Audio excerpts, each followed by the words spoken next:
Hello there, Hector Davil here. In this particular video we are going to address which currency pair, or we are going to list which currency pairs we can trade if using the intraday market flow system. Alright? Actually, I shouldn't say which currency pairs can we trade, but rather which currency pairs should we trade.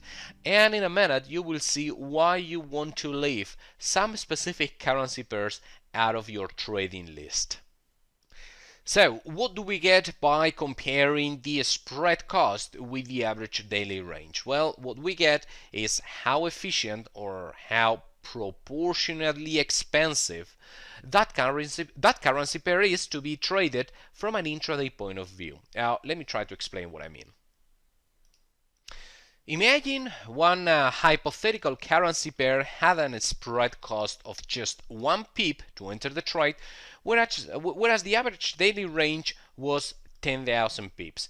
Obviously, there is no particular currency pair with an average daily range anywhere near of 10,000 pips. All right. Again, the average daily range measures how many pips from a statistical point of view any particular currency pair moves within the trading session. Again, no currency moves anywhere near 10,000 pips. But again, this is just a hypothetical case to drive the point home.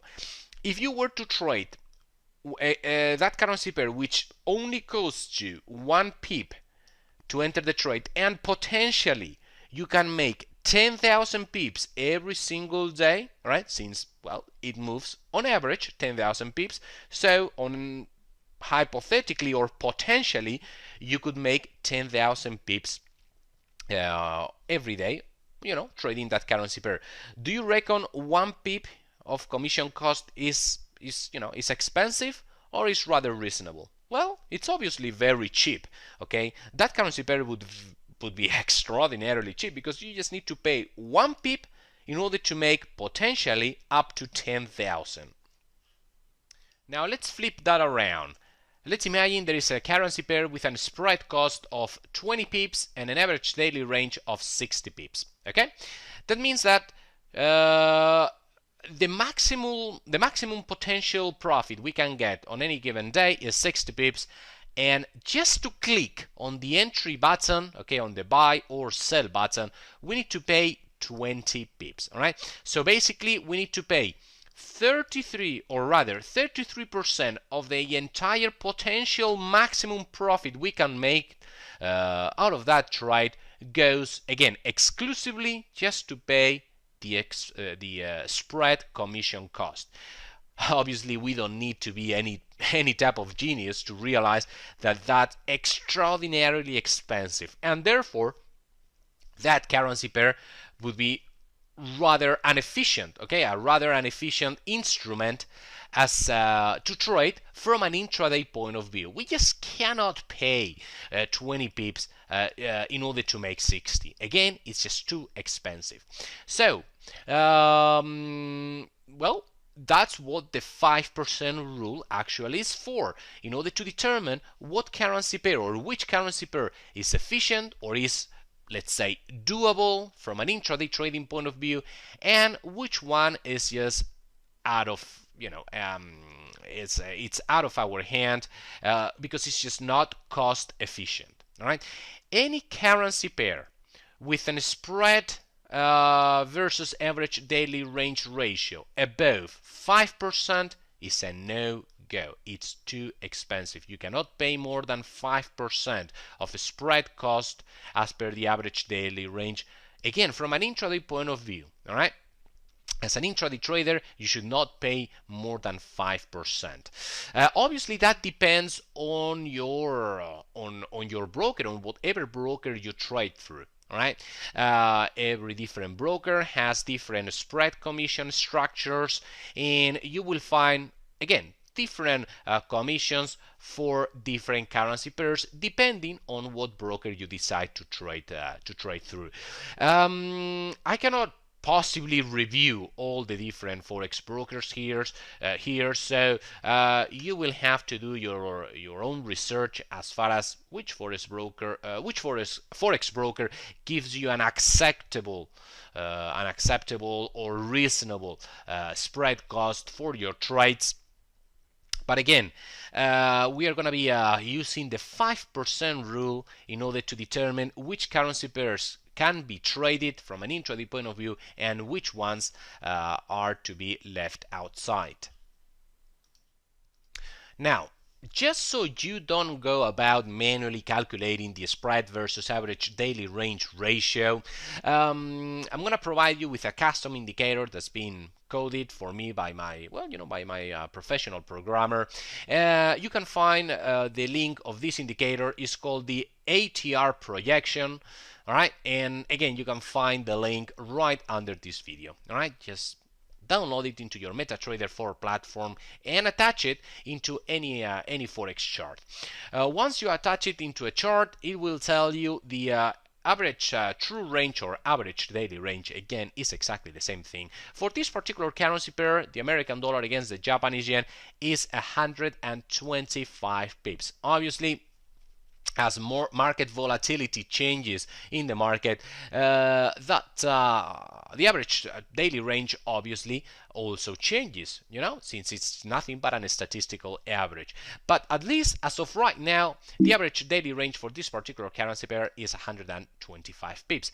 The spread cost on this currency pair for this broker that I am using right now is 3.5 pips, and therefore the spread versus average daily range ratio is 2.8%. Obviously, 2.8% is less than 5%. All right, and therefore we are okay to search for intraday trades on this currency pair. This currency pair goes into our intraday trading list. And well, now you know what to do. Simply open a chart for every single currency pair that your forex broker offers. Apply this indicator into each of those charts and simply keep on the tradable list, all right, on the currency pairs to trade list, those currency pairs where the spread versus average daily range is again below 5%. Do not trade anything above 5%, guys. That's just too expensive. It's not efficient enough from an intraday point of view. All right, I've made a list here with, well, some currency pairs that you want to pay special attention to, or that at least you want to apply that ATR projection indicators on your own charts in order to verify whether your broker, fulfills the 5% rule on these different currency pairs. Okay, euro against American dollar, sterling pound against American dollar against the Swiss franc, American dollar against the Japanese yen, etc., etc. I'm not gonna read them out. You may want to pause the video and simply write them down on a piece of paper. Now, as you can see, there are a few of them that I've marked with an exclamation mark. Right, the New Zealand dollar against the American dollar should be okay on most brokers, but on the euro against the Canadian dollar, sterling pound against the Canadian dollar, and the euro against the New Zealand dollar, do not be surprised if your broker doesn't quite fulfill that 5% rule on those three currency pairs. But all the rest, on the majority of the brokers that I've checked, all the rest should be okay, and indeed the spread versus average daily range ratio should fall below that 5% limit. Okay? If it doesn't, if your broker doesn't quite satisfy or fulfill that 5% rule in most of those currency pairs, excluding these three, that means that you need to shop around for a new broker. All right, that means that the spreads offered by that particular broker are just too expensive.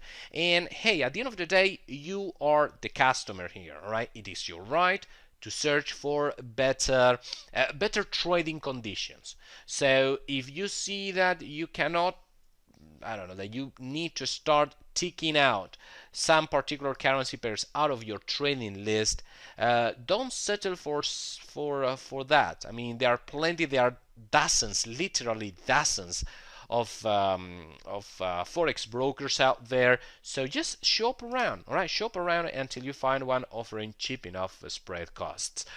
Obviously, is way beyond the scope of this video to analyze every single broker out there, which ones offers a cheap spread cost for this or that currency pair.